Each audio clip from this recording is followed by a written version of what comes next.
أعوذ بالله من الشيطان الرجيم. بسم الله الرحمن الرحيم. ألم تر أن الفلك تجري في البحر بنعمة الله ليريكم من آياته إن في ذلك لآيات لكل صبار شكور. فإذا غشيهم موج كالظلل دعوا الله مخلصين له الدين فلما نجاهم إلى البر فمنهم مقتصد وما يجحد بآياتنا إلا كل ختار كفور. يا أيها الناس اتقوا ربكم واخشوا يوما لا يجزي والد عن ولده ولا مولود هو جاز عن والده شيئا إن وعد الله حق فلا تغرنكم الحياة الدنيا ولا يغرنكم بالله الغرور. صدق اللہ العظیم. ان آیات کا لفظ ترجمہ ہے الم تر ان الفلک تجری فی البحر بنعمت اللہ لیریکم من آیات. اے مخاطب تو نہیں دیکھتا کہ بے شک کشتیاں اور جہاز چلتے ہیں سمندر میں بنعمت اللہ اللہ تعالیٰ کے نعمتوں کو لے کر لیریکم من آیاتی تاکہ اللہ تعالیٰ دکھائے تمہیں اپنی نشانیاں. ان فی ذلک لآیات لکل صبار شکور.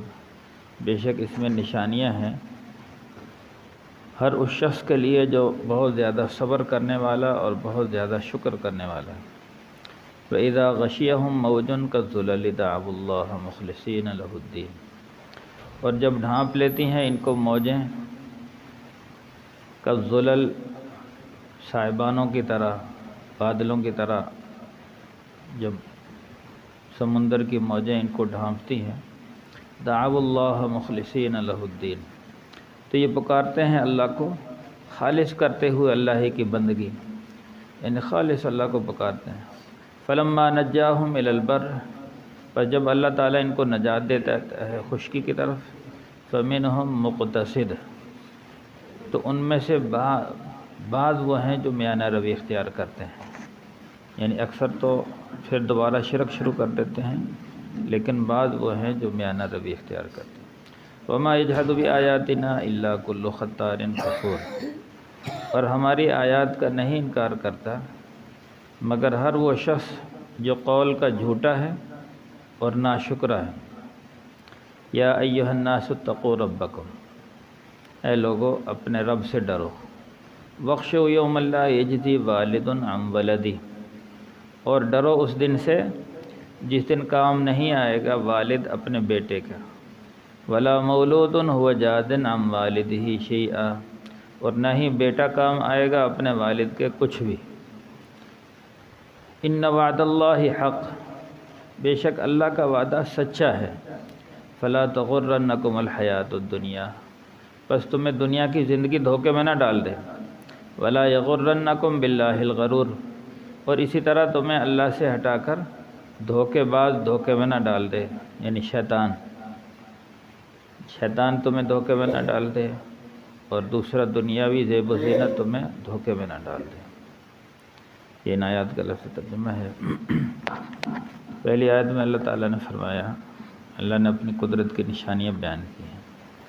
اللہ تعالیٰ انسان سے مخاطب ہو کر فرما رہے ہیں کہ انسان تو دیکھتا نہیں ہے کہ کیسی کیسی کشتیاں جہاز سمندر میں اللہ کی نعمتوں کو لے کر چلتے ہیں اور تم ان کشتیوں میں سوار ہو کر اللہ کی عجائبات کو دیکھتے ہو اللہ کی قدرت کی نشانیوں کو دیکھتے ہو. آدمی سمندر میں سفر کرے تو بڑی عجائبات نظر آتے ہیں اور پھر یہ سمندروں کے نیچے اللہ نے ایک بہت بڑا جہان بسایا ہوا ہے. وہاں ہر قسم کے جانور ہیں چوپائے ہیں تو یہ اللہ کی قدرت کی نشانی. ان فی ذلک لآیات لکل صبار شکور بے شک اس میں نشانیاں ہیں ہر صبر کرنے والے اور شکر کرنے والے. جو صبر کرنے والا ہے شکر کرنے والا ہے وہ تو ہر چیز سے عبرت حاصل کرتا ہے اور ہر چیز سے عبرت پکڑتا ہے.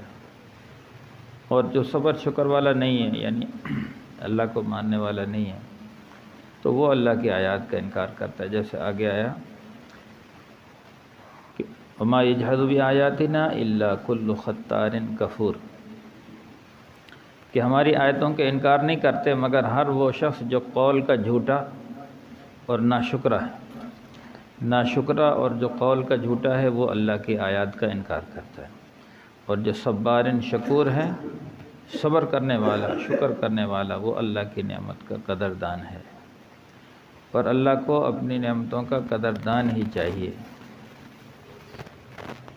فرمایا وَإِذَا غَشِيَهُم مَّوْجٌ كَالظُّلَلِ، اور جب ان کو سمندر کی موجیں ڈھانپ لیتی ہیں، پھر یہ خالصتاً اللہ کو پکارتے ہیں، بھی اللہ ہی اللہ ہے۔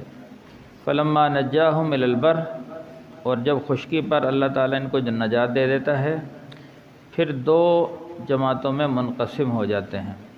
فَمِنْهُمْ مُقْتَصِدٌ، بعض تو وہ ہیں جو عبرت حاصل کرتے ہیں اور میانہ روی اختیار کرتے ہیں، اور بعض وہ ہیں فَلَمَّا نَجَّاهُمْ إِلَى الْبَرِّ إِذَا هُمْ يُشْرِكُونَ، قرآن کی دوسری آیت میں کہ جب اللہ تعالیٰ ان کو خشکی پر نجات دے دیتا ہے تو پھر یہ اللہ کے ساتھ پھر شرک کر لیتے ہیں۔ جب مصیبت میں، مشکلوں میں گھرتے ہیں، پھر اللہ کو پکارتے ہیں، بھی اللہ ہی کرنے والے ہیں، اور جب اللہ تعالیٰ ان کو مشکلوں سے، مصیبتوں سے نکال دیتا ہے تو پھر ان میں انسان دو گروہوں میں تقسیم ہو جاتے ہیں۔ ایک تو وہ ہیں کہ وہ دوبارہ اللہ کو بھول جاتے ہیں، دوسرے وہ ہیں کہ جو قدردان ہیں، وہ پھر اللہ کی عبادت کرتے ہیں، اللہ کو مانتے ہیں بھی اللہ نے ہمیں مصیبت سے نکالا ہے۔ اس لیے اللہ تعالیٰ مصیبتیں، پریشانیاں بھیجتے ہیں بھی تاکہ بندے لوٹ آئیں۔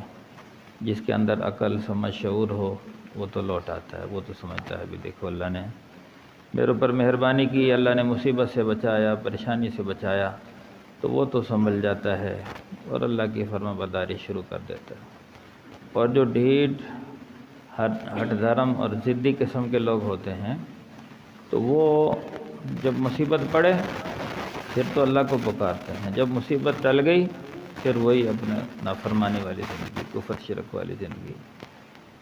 تو ایسے لوگوں کے ساتھ بڑا سخت معاملہ ہوگا، دنیا میں بھی ایسے لوگ ذلیل و رسوا ہوتے ہیں، اور مرنے کے بعد ہمیشہ کی ناکامی اور جہنم میں جانا ہوگا۔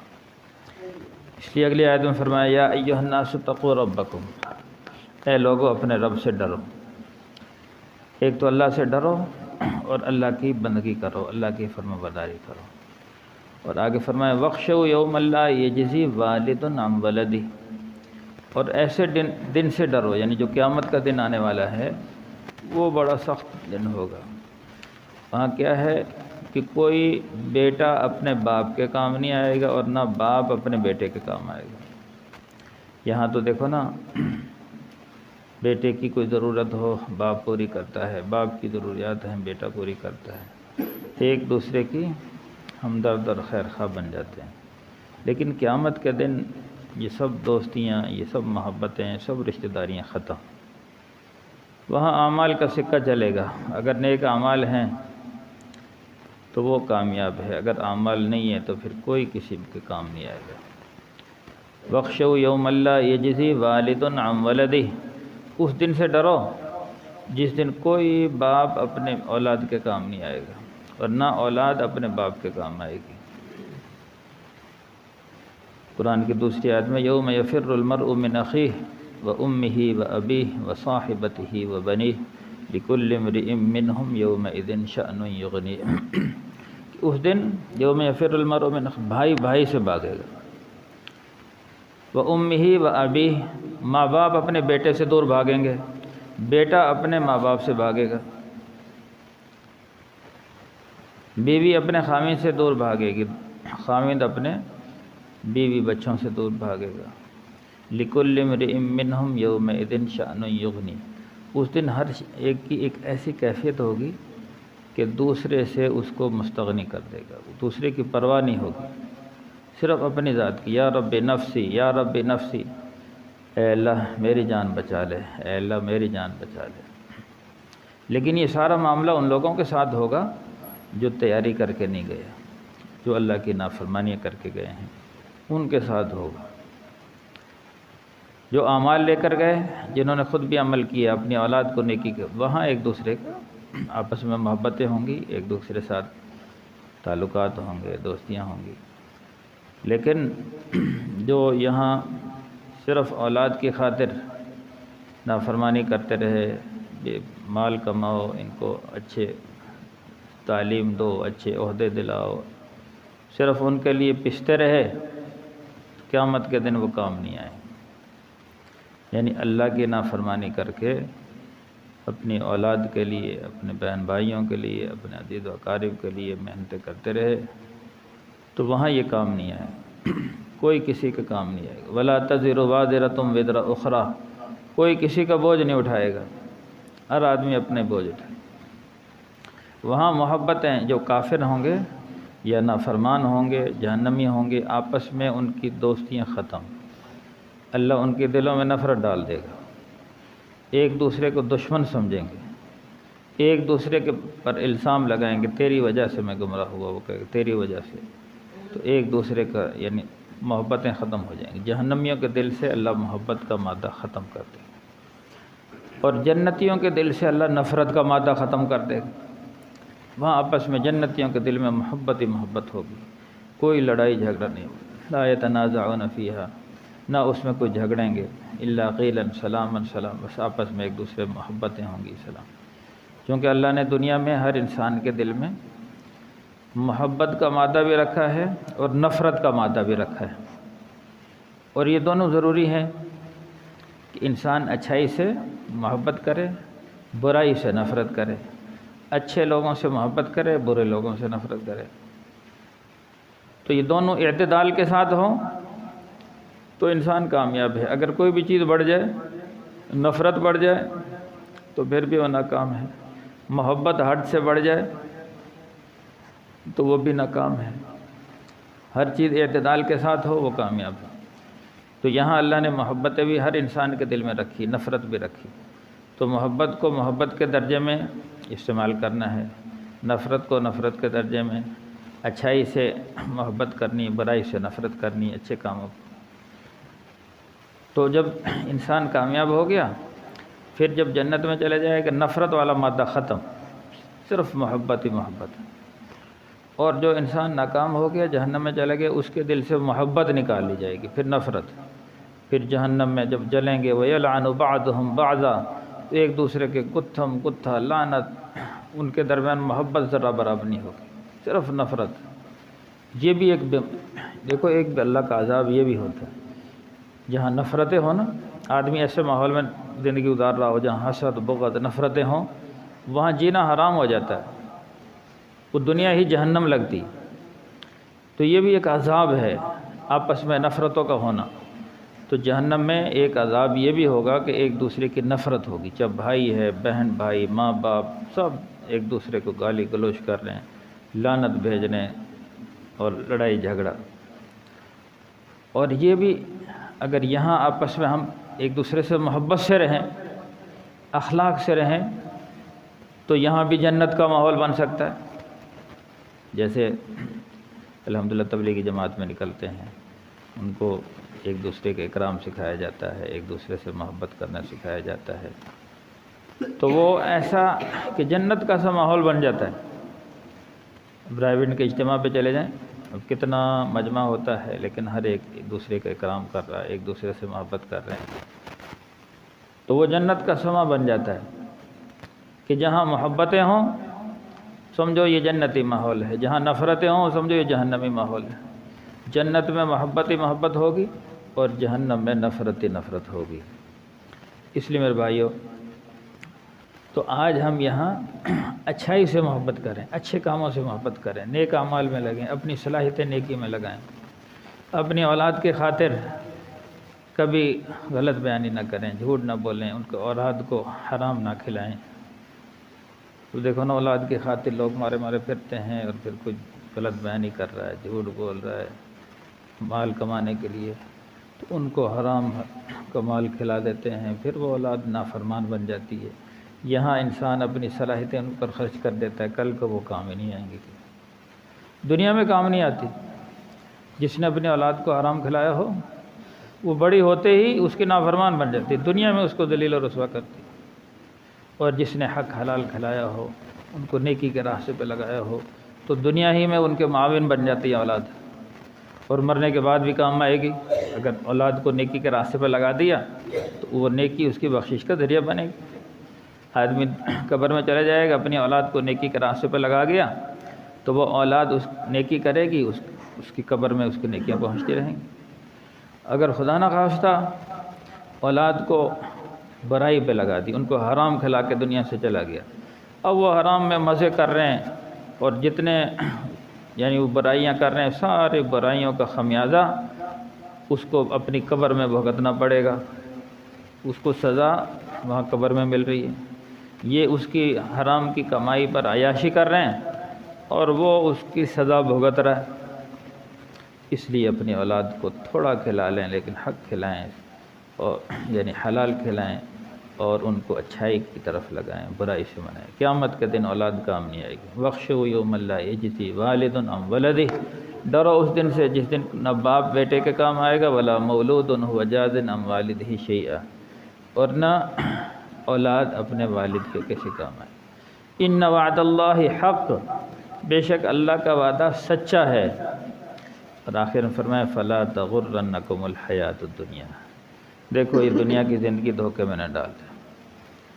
قرآن کے دوسرے وَمَا الْحَيَاةُ الدُّنْيَا إِلَّا مَتَاعُ الْغُرُورِ، دنیا کی زندگی نہیں ہے مگر دھوکے کا سامان ہے۔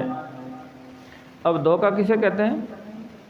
بھی ایک چیز نظر کچھ آ رہی ہے اور ہے کچھ، بھی یہ تو دھوکہ ہے، یہ تو فراڈ ہے۔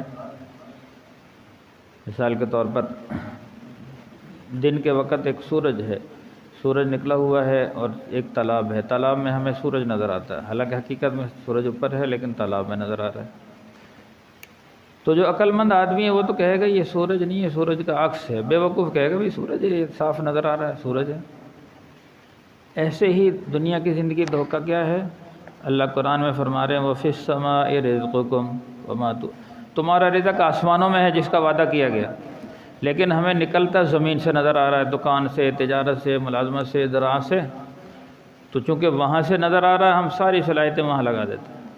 کسی نے اپنے دکان کو رب بنایا ہوا، کسی نے کاروبار کو، تجارت کو، بھی یہاں سے رزق آ رہا ہے، اپنی صلاحیتیں ساری دکان پہ، اپنی صلاحیتیں ساری تجارت پر، اپنی صلاحیتیں زمین پر، کیونکہ رزق وہاں سے نظر آ رہا ہے۔ وہ نمازیں بھی اس کے لیے چھوڑ رہا ہے، اس کے لیے جھوٹ بھی بولتا ہے، اس کے لیے یعنی غلط بیانی بھی کرتا ہے، بھی رزق یہاں سے آ رہا ہے۔ تو یہ رزق کا دھوکہ ہے، نظر کا دھوکہ ہے۔ رزق اللہ کے خزانوں سے آتا ہے۔ تو اللہ کو راضی کریں گے، اللہ ہمیں حق حلال کا رزق دے گا۔ اللہ کو ناراض کر کے رزق کمائیں گے تو یہ رزق ہمارے لیے دنیا میں بھی وبال آخرت میں۔ باقی تفصیلیں الحمدللہ رب العالمین والعاقبۃ للمتقین والصلاة والسلام علی سید الانبیاء والمرسلین۔ ربنا ظلمنا انفسنا وان لم تغفر لنا وترحمنا لنكونن من الخاسرین۔ اللهم اهدنا واهد بنا وجعلنا سببا لمن اهتدى۔ اللهم اهدنا الصراط المستقيم، اللهم اهد الناس والجان جميعا۔ صلی اللہ تعالی علی خیر خلقہ محمد وآلہ واصحابہ اجمعین برحمتک یا ارحم الراحمین۔